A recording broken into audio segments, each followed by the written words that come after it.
सकाळी गोपा खेळायचा कार्यक्रम झाला आणि आम्ही दुपारी निघालो जेजुरीला. तर जास्तपर्यंतच आम्हाला 6:30 पावणे 7 झाले होते.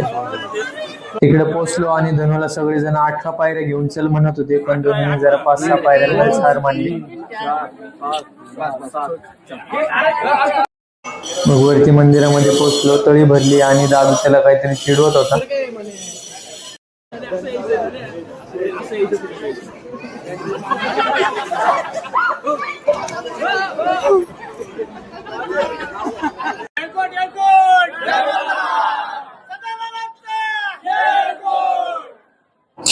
मग फोटो व्हिडिओ झाले आणि आता आम्ही जेवण करायला थांबलो आणि मग घरी निघालो.